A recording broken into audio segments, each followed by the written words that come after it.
Seja bem-vindo ao canal Criando Personagens. Eu sou o Tom Bernardes e hoje a gente vai falar sobre proporção áurea. Então vamos lá. A proporção áurea é uma constante real algébrica irracional. Esse é o termo bonito para descrever a proporção áurea. Mas a gente vai simplificar aqui para a gente entender melhor o que é essa equação. A gente vai ter um retângulo subdividido em duas partes não iguais, mais ou menos nos terços. E essa subdivisão vai se repetir de novo e de novo e de novo, subdividindo cada vez em retângulos menores até a gente formar essa espiral aqui. A proporção áurea também pode ser conhecida como seção áurea, né, a razão de ouro, né? Tem vários nomes para a mesma coisa. E por que ela tem esse nome?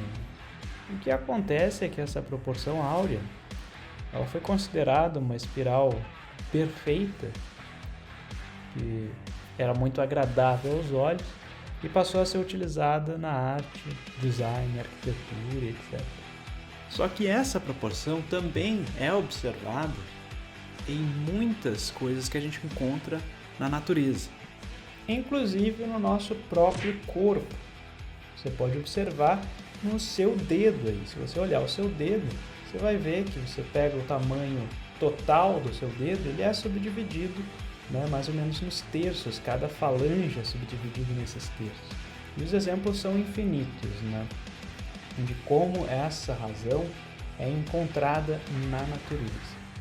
E aí o que aconteceu? Os artistas, né, começaram a utilizar essa proporção na arquitetura, em pintura, né, em qualquer expressão artística, inclusive até na música, né, essa subdivisão matemática, porque a matemática, né, está presente em tudo, né, no nosso mundo. Um grande exemplo disso, já na Grécia Antiga, a gente tem a construção do Partenon, por exemplo, que foi construído com base nessa subdivisão, nessas proporções. Também a gente tem a Mona Lisa, do Leonardo da Vinci, clássica, pintura renascentista, também utiliza dessas proporções. Se a gente for analisar a pintura, a gente vai ver que Leonardo da Vinci posiciona as partes principais dessa pintura nos terços, né? Então existe ali algo pensado. Muito bem, mas agora como que a gente pode usar essa proporção áurea em design de personagem? Que é por isso que a gente está aqui, né? O canal é focado nisso, design de personagem. Pois bem, quando a gente vai subdividir as partes de um personagem, é interessante que a gente consiga utilizar essa proporção. E claro, eu não quero que vocês entrem aqui numa obsessão para pegar cada proporção matematicamente perfeita ali e posicionar exatamente na proporção. Não é isso que eu quero que vocês façam. Mas tendo em mente que essa proporção é uma subdivisão mais ou menos nos terços, a gente pode usar isso a nosso favor. Então, vamos pegar aqui o retângulo, né, da proporção áurea e ver mais ou menos como que isso pode se encaixar, essas subdivisões. Vamos fazer assim, você faz junto comigo aí esse exercício e deixa nos comentários o que você achou. Se você acha que funcionou, acha que tem alguma outra maneira que dá para usar essa proporção nos seus personagens, vamos bater um papo aí.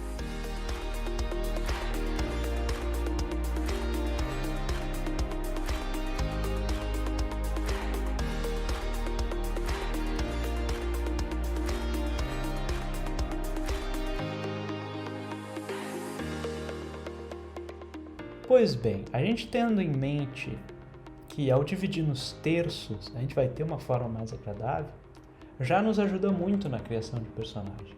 E engana-se quem acha que isso só funciona em personagens estilizados. Não é verdade. Lembre que eu comentei que a proporção áurea é observada na natureza, então coisas reais dessa proporção áurea está presente na vida real.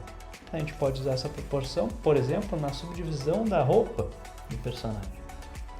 A gente pode subdividir as partes da roupa, né? Os detalhes, a posição de um cinto, de um cachecol, de um capuz. Eu tenho certeza que ao vocês aplicarem essa subdivisão dos terços, né, variando os tamanhos, isso que é o mais importante. Eu não quero que vocês sempre dividam as coisas no meio. Isso deixa o personagem não tão interessante, deixa a coisa muito monótona. Então o legal é a gente sempre tentar cortar as partes, né? Mais ou menos nos terços, ou apenas ter essa variação de tamanho já é o suficiente. É um tamanho pequeno, médio e grande, sem tamanhos muito iguais, próximos um do outro. Outra forma que a gente pode usar a proporção áurea nos nossos designs é quando a gente vai traçar a nossa linha, prestar atenção no tamanho das nossas linhas. Eu vou dar um exemplo aqui da construção do desenho de uma orelha, por exemplo. Se a gente não prestar atenção, pode acontecer que a gente faça uma orelha onde todas as linhas são muito parecidas. E isso, de novo, vai trazer uma monotonia no teu desenho. Se a gente começar a prestar atenção nas subdivisões dessas linhas, né, nos pontos âncoras que a gente tem em cada coisa que a gente desenha. O que são os pontos âncoras? Quando você tem um ápice de uma curva ou essa junção de duas linhas, né? A gente tem um ponto âncora aqui, né? Um ponto final, vamos dizer assim, dessa linha. Vamos imaginar então que a gente vai construir uma orelha pensando nessas subdivisões, variando o tamanho das linhas.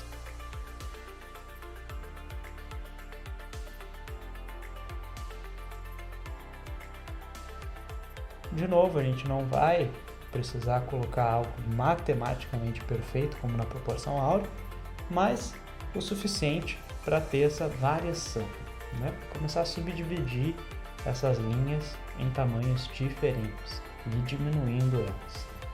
Reparem como fica muito mais agradável uma forma nesse sentido do que uma forma construída com linhas muito parecidas.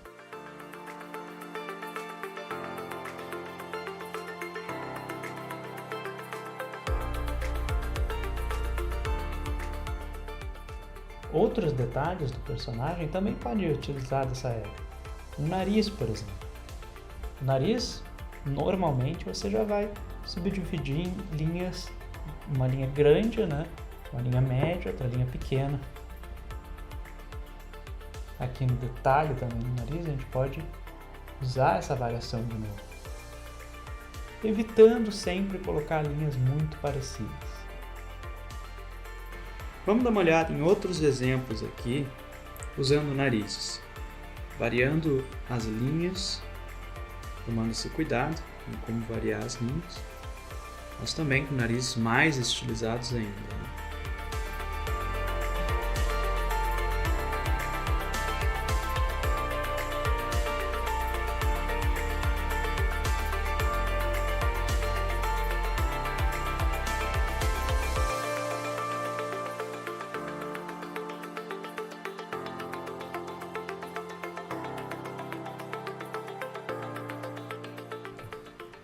E o que mais a gente pode observar na natureza além da proporção áurea? A gente tem também a forma do pentágono, que também é observada em várias espécies de flores, por exemplo, ou estrelas do mar. Muitos elementos da natureza também possuem essa forma. Esses padrões matemáticos, né, são muito encontrados. E a gente pode usar desses padrões para desenhar os nossos personagens também. Vamos ver aqui como a gente pode usar o pentágono para criar um personagem interessante. É claro que a gente pode distorcer esse pentágono da maneira como a gente quiser, rotacionar ele também. A gente pode fazer essa parte de baixo, né, dele mais alongada ou mais curta, e a ponta mais acentuada ou menos acentuada. O pentágono ele pode ser usado basicamente como um shape, tanto para o corpo do personagem, mas também pode ser usado em vários detalhes do personagem também.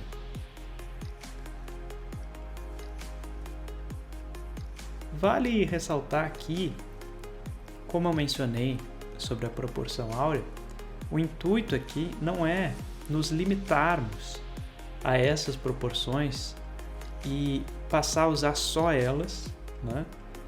E muito menos ficar preso a esses formatos específicos, né? Matematicamente falando. Eles precisam estar na nossa cabeça para a gente saber usar como uma ferramenta para deixar nosso design mais interessante. E como eu mencionei, a gente vai poder distorcer essas formas também. Então, resumindo, não significa que você precisa usar a forma do pentágono em tudo que você vai desenhar. É só uma ferramenta mesmo que vai estar ali aguardando você. Quando você estiver fazendo um design, você pensa, opa, aqui eu posso colocar um pentágono. Essa cabeça vai ficar interessante na forma de um pentágono. Ou aqui no corpo, nos pés, vou colocar o pentágono aqui.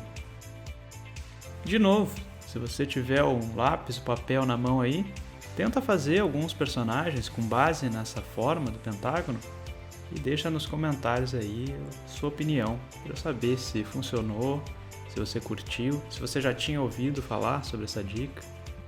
É sempre legal trocar essa ideia com vocês, saber o que vocês estão achando aí dos vídeos do canal, se tem ajudado de alguma forma.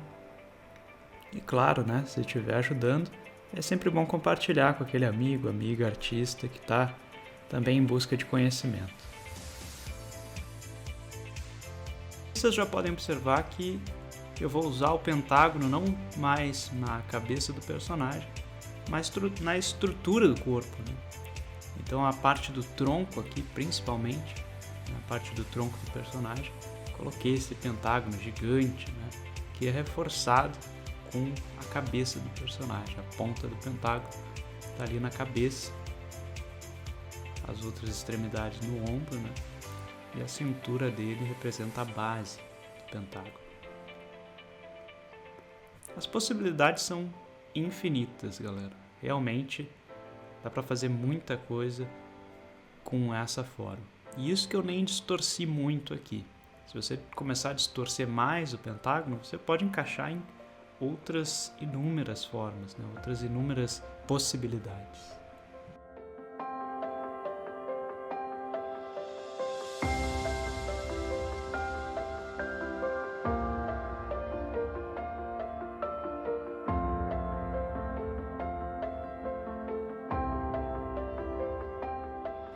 Então agora a gente vai evidenciar aqui aonde está cada pentágono. Claro que se você acompanhou desde o início, você viu a minha construção, percebeu que eu comecei com o shape do pentágono, mas está aqui em vermelho, para vocês verem onde eu coloquei a forma e como, né, alguns exemplos de como a gente pode usar essa forma nos nossos designs. Então é isso, meu querido, minha querida artista.